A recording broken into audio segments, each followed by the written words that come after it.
বলছে শিবের পুজো করলে পারে তার কৃষ্ণ ভক্তি প্রাপ্তি হয়। শিবকে যদি একটা বেলপত্র দিতে পারো শিব খুশি হয়ে যায়। শিব বলল আমাকে কিচ্ছু দেওয়ার দরকার নাই, আমাকে একটা বেলপত্র দিয়ে আমাকে বলো নমঃ শিবায়, আমি তাকে কিছু দেই বা না দিই তাকে কৃষ্ণ ভক্তি দিই। কেন? আমি হচ্ছি ভোলা, আমার দিল বড় খোলা, আমার বাড়ি নাই গাড়ি নাই টাকা নাই পয়সা নাই। শিব থাকে শ্মশানে। ওমা শিব রাজ দরবারে থাকে না, তিনি সোনার সিংহাসনে থাকে না, তিনি রাজবাড়িতে থাকে না, শ্মশানে বসে থাকে। কেন? শোনো তত্ত্ব, শিব আমারে বলছে ওরে শ্মশানই হচ্ছে আসল জায়গা।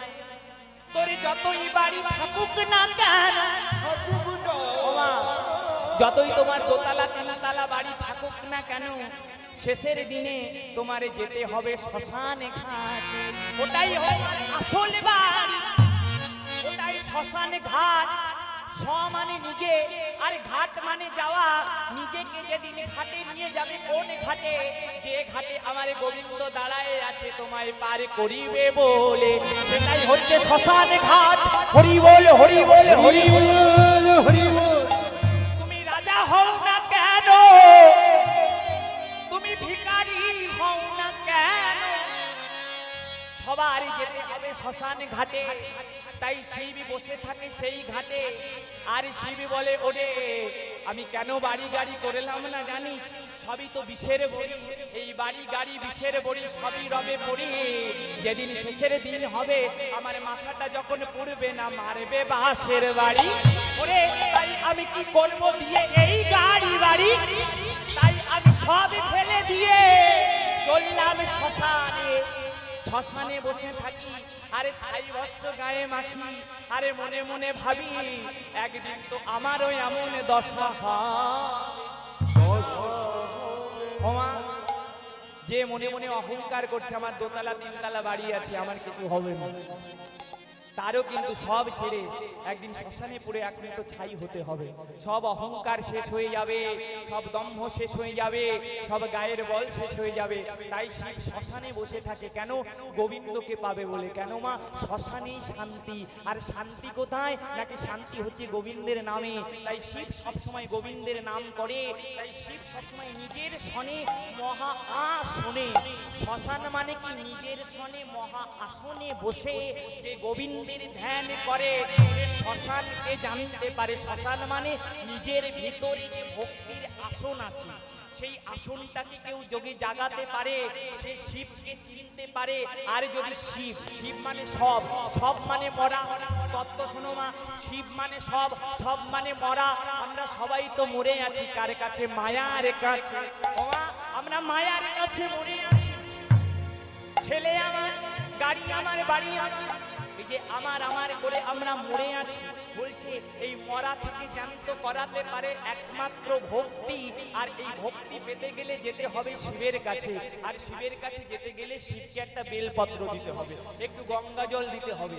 এটা দিয়ে যদি শিবের চরণে প্রণাম করতে পারো, শিব তোমাকে কিছু দেবে না। আমি বলছি শিব তোমাকে কিছু দেবে না। যে সমস্ত মেয়েরা শিবের কাছে বর প্রার্থনা করে, শিব চতুর্দশী পালন করে আমাকে তোমার মতো বর দাও, এরা ভুল করে। ওরে শিবের কাছে শিবের মতো যদি বর চাস, তাহলে শিবের মতো শ্মশানে বসে থাকা বর পাবে, ওরকম বর পাবে। আর যদি শিবের কাছে শিবের মতো বর না কে বলতে পারো প্রভু তুমি আমাকে কৃষ্ণ ভক্ত বর দাও, তাহলেই তো তুমি কৃষ্ণের মতো বর পাবে। তাই চাওয়ার মতো চাইতে হয়। নিতাই গৌর হরি বল হরি বল হরি হরি বল। তাই শিবের কাছে যদি কৃষ্ণ ভক্তি চাও, শিব তোমাকে উজাড় করে দেবে। তাই গোপাল বলছে সেই দিন ধরাসতী নিজের পয়ধর কেটে আমাকে সেবা দিয়েছিল। আর যখন সেবা দিয়েছিল আমি বলেছিলাম মা তুমি তো অসুচ। তখন ধরা বলেছিল আমি অসুচ নই বাবা, আমি যখন ভিক্ষা করতে গেলাম কেউ আমাকে ভিক্ষা দিল না, আমি নিজের পয়ধর বন্ধক রেখে তোমার সেবা দেব বলে আমি ভিক্ষা করে এনেছি। তখন নারায়ণ আমার বলছে মা তোমার এত ভক্তি, তুমি আমাকে সেবা দেবে বলে তোমার অঙ্গ কেটে বাদ দিয়ে তুমি আমায় সেবা দিলে। শোন মা, তোর যখন এত ভক্তি, তুই নিজের অঙ্গ কেটে আমার সেবা দিলি, আমি তোর ভক্তিতে প্রসন্ন হলাম। শোন, আমি যেদিন বৃন্দাবনে কৃষ্ণ হব, তোর পেটের সন্তান আমি হব না, কিন্তু তোর এই যে পয়োধর কেটে তুই আমার সেবা দিয়েছিলি, তোর পেটের সন্তান না হয়েও সেদিন আমি তোর বুকের পয়োধর তোর দুগ্ধ পান করব। হরি বল, হরি বল, হরি বল। তাই গোপাল মা যশোমতীর পেটে জন্ম নেয়নি, জন্ম নিয়েছিল কার পেটে? দৈবকীর পেটে। এই দৈবকী কে ছিল? পূর্বজন্মে কৈকেয়ী ছিল। এর তত্ত্ব আবার আলাদা। এই তত্ত্ব যদি শোনো মা তাহলে মজা পাবে, এটা বলবো না, পালা শেষ করতে হবে। এইবার ওই দৈবকীর পেটে কৃষ্ণ জন্ম নিয়েছিল, কিন্তু দৈবকীর পয়োধর পান করেনি, পান করেছিল যশোদা। কেন? যশোদা নিজের পয়োধর খেতে ভগবানের সেবা দিয়েছিল। তাই ভগবান কোনোদিন ভক্তের ঋণ রাখে না।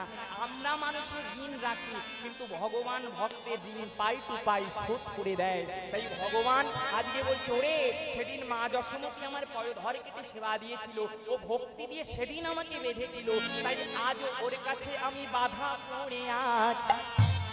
তাই তো মা যশোমতী আমায় গাছে বাঁধতে পেরেছে।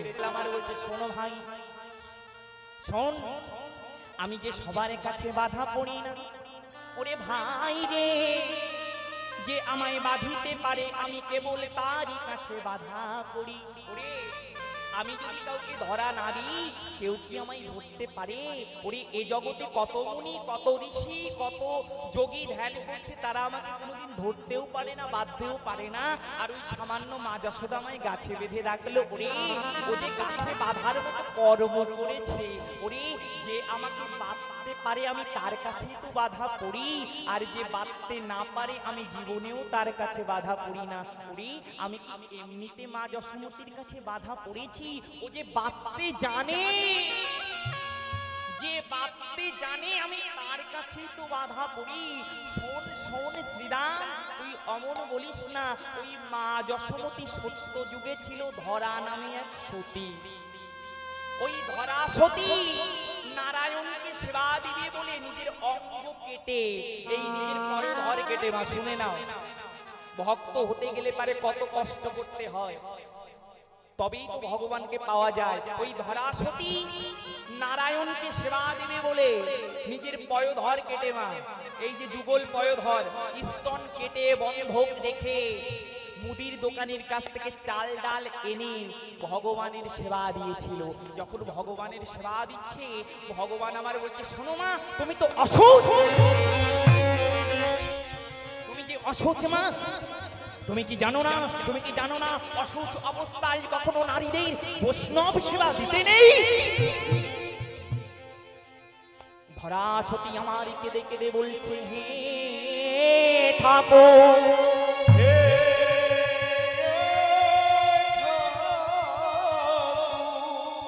আমি অসুখ নই। হে ঠাকুর, আমি শুনেছি যে ভক্ত হয় তার কোনো সুচ অসুচ থাকে না,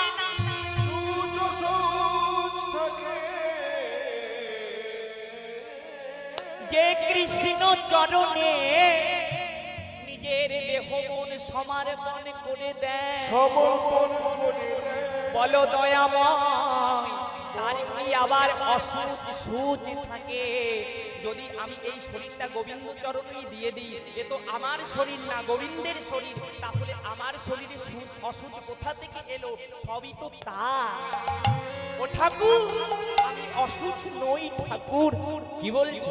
তুমি যদি অসুচ না হবে তাহলে রক্ত পড়ছে কোথা থেকে? ধরা সতী আমার বলে উঠল, দয়াময়, আমি অতিথি সেবা দেব বলে নগরে ভিক্ষা করতে গেলাম, কেউ দিল না। আমি এক দোকানির কাছে গেলাম। এই দোকানিটা কে বাবা? এটা হচ্ছে মহাদেব ভোলানাথ। এর তত্ত্ব অনেক বড়, তাই সংক্ষেপে বলছি। ওই মহাদেব ওই মুদির দোকান পেতে বসে আছে, নাটক করছে আর কি, নাটক। ওই ভোলানাথ মুদির দোকান সেজে বসে আছে। ওই ধরাসতী কোথাও যখন ভিক্ষা পেল না, ওই দোকানির কাছে গেল। ওই দোকানিকে ডেকে ডে বলছে, ও দোকানি, তুমি আমাকে কিছু ভিক্ষা দাও, আমি তোমাকে পরে পরিশোধ করে দেবো। কেন জানো, আমার বাড়িতে অতিথি বসে আছে, অতিথি যদি অভুক্ত ফিরে যায় তাহলে গৃহের অমঙ্গল হয়, আর আমি যদি বৈষ্ণব সেবা না দিতে পারি তাহলে আমার জনম তো বৃথাই চলে গেল। তখন ওই মহাদেব রূপী দোকানি আমার বলছে, শোনো না, এখন আমার বউনি হয় নাই, যদি দোকানে বউনি না হয় তাহলে বাকি দেওয়া যায় না, ভিক্ষাও দেওয়া যায় না, তাহলে তুমি আমাকে বউনি করাও, কিছু দাও, আমি তোমাকে কিছু দিচ্ছি। ধরাসতী আমারে বলে, ওগো দোকানি, কি আছে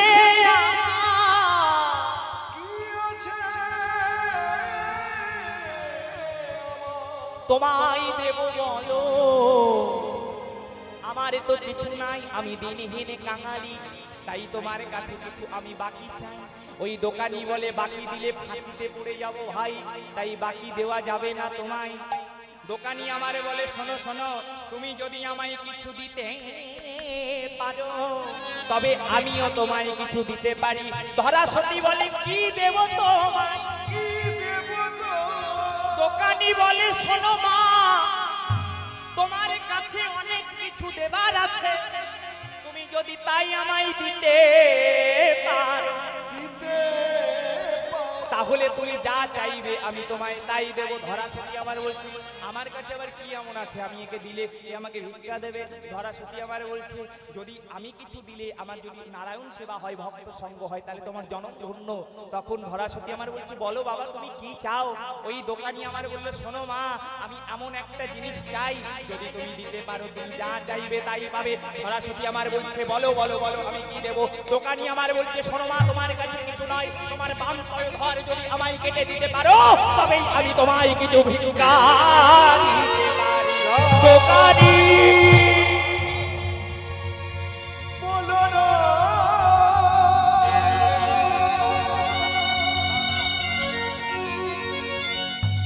বলো না,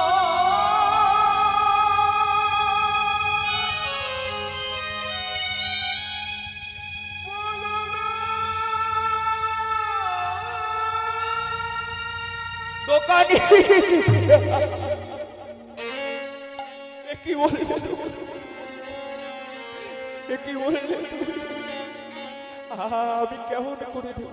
শোনো শোনো ধরা, তুমি যদি তোমার পয়োধর আমায় কেটে দিতে পারো অবশ্যই তুমি আমার কাছ থেকে কিছু ভিক্ষা নিতে পারো। ধরাসতী আমার মনে মনে ভাবছি, এই শরীর তো আমার গোবিন্দ, আমি শুনেছি অতিথি নাকি বিষ্ণুর রূপ হয়, অতিথি নাকি নারায়ণের সমতুল্য হয়।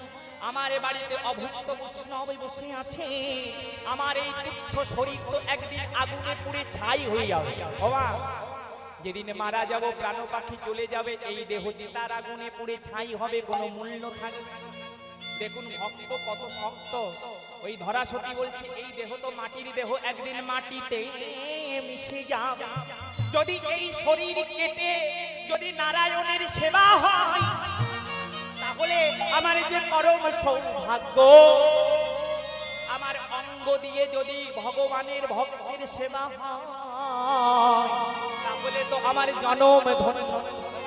এই ধরাসতী আমার বলছে, শোন বাবা, আমি তোকে কেটে দিতে পারি, কিন্তু তুই তার আগে আমাকে 3 বার মা মা বলে না। শিব আমার বলছে, কেন তুমি আমাকে মা মা বলে ডাকতে বললে কেন? ওরে বাবা, এই পয়োধরের অধিকার কেবলমাত্র আমার স্বামী আর আমার পুত্রের, তাই তুই যদি আমার পুত্র হতে পারিস,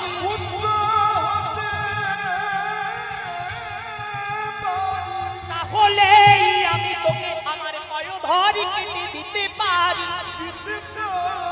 শিব আমার বললে, এই যে আমার পরম সৌভাগ্য, তোমার মতো ভক্তকে মা মা বলে ডাকবো, আরে তোমার ওই ভক্তের পরশে আমিও ভক্ত হয়ে জন্ম লব। হরি বল,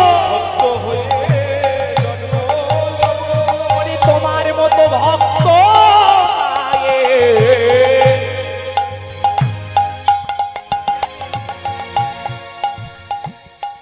পরশে পেয়ে আমি ভক্ত হয়ে জনম লব।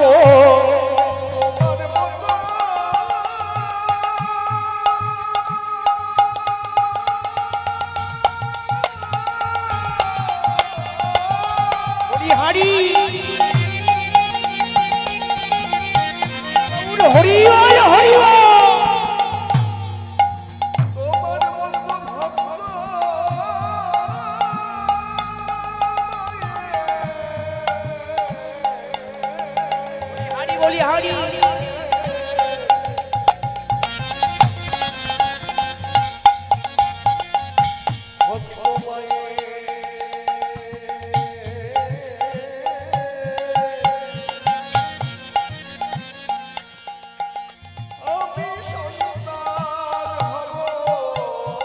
ভোলানাথ আমার বলছে তোমার মতো ভক্ত মায়ের পরশ পেয়ে তো আমিও ভক্ত হয়ে জন্ম নিতে পারবো কেন?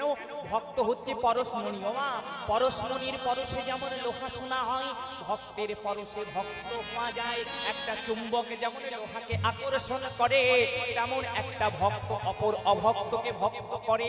তাই ভোলা বলে ওরে মা, ওরে মা, আমি 3 বার কেন, আমি 300 বার তোকে মা মা বলে দে দেওয়া, তোর ওই অঙ্গখানা আমায় কেটে দে। তখন ওই ধরা সতী ভগবানের নাম করে কেঁদে কেঁদে যখন পয়ধরটা কেটে দিল, ওই শিবের হাতে দিল। শিব আমার পয়ধর ধরে রাখতে পারছে কেন? এই যে ভক্তের ভক্তি, ভক্তের ভক্তি ধারণ করিতে পারে কারুর সাধ্য নাই। ওই ভক্তের ভক্তিতে ভগবানের আসন টলে যায়। ভক্ত যদি ডাকার মতো ডাকে, ভগবান আসন ছেড়ে ভক্তের চরণ ধরে কাঁদে। কাঁদে না মা? ভক্তের এমন পাওয়ার, ভগবান পর্যন্ত ভক্তের চরণে লুটালুটি যায় নাই। আমার মুখের কথা, ভগবান শ্রীকৃষ্ণ স্বয়ং সুধামার চরণ ধরে কেঁদে কেঁদে চরণ ধোয়ায় জল খেয়েছিল কেন? ভগবান ভক্তের চরণের দাস। ভগবান বলে ওরে সবাই আমার চরণ চায়, কিন্তু আমিও যে ভক্তের চরণ চাই। যদি ভক্তের ভক্ত পাই, তাহলে ভক্তের চরণ ধরে আমিও গড়াগড়ি যাই। হরি বল হরি বল।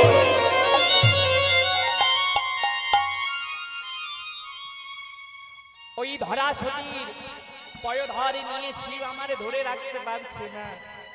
ওমা 3 ফোঁটা রক্ত মাটিতে পড়লো। আরে ধরা সতী আমার মুদির কাছ থেকে চাল ডাল নিয়ে চলে গেল। এদিকে শিব আমার পয়ধরটা হাতে ধরে বলছে, ভগবান এমন ভক্ত আমি দেখি যে ভক্ত ভক্তির সেবা দেবে বলে নিজের অঙ্গ কেটে ফেলে, এমন ভক্ত কোথায় মেলে? সেই ভক্তের পয়ধর আমি ধরবো কেমন করে? শিব আমার দিল মাটিতে পুঁতে, সেখান থেকে জন্ম নিল বেলবৃক্ষে। আর শিব আশীর্বাদ করলো, শোন ধরা, তোর নাম ধরা, তোর পয়ধরে পুঁতে দিলাম ধরাতে, এই মাটিতে। এই মাটিতে জন্ম নেবে বেলবৃক্ষে, আর এই বেলবৃক্ষে হবে বেল। আর এই বেল কোন দেবতার সেবায় লাগবে না, কেবল লাগবে আমার সেবা। কেন জানিস ধরা রে, আমি তোর ভক্তির কাছে ধরা পড়ে গেছি। ওরে ধরা, যদি কোনো ভক্ত শিবকে একটা বেল দিয়ে বলে, ওরে শিব আমার তো কিছু দেবার না, তাই তোমায় একটা বেল দিলাম। ওরে ধরা, আমি তাকে কিছু দিতে পারি বা না পারে, তাকে আমি কৃষ্ণ ভক্তি দান করে দিই। হরি বল হরি বল। আমি তাকে কিছু দিতে পারি বা না পারি, তাকে আমি কৃষ্ণ ভক্তি দান করে দিই। যা তুই ধরার মতো কেঁদে বেড়া। হরি বল।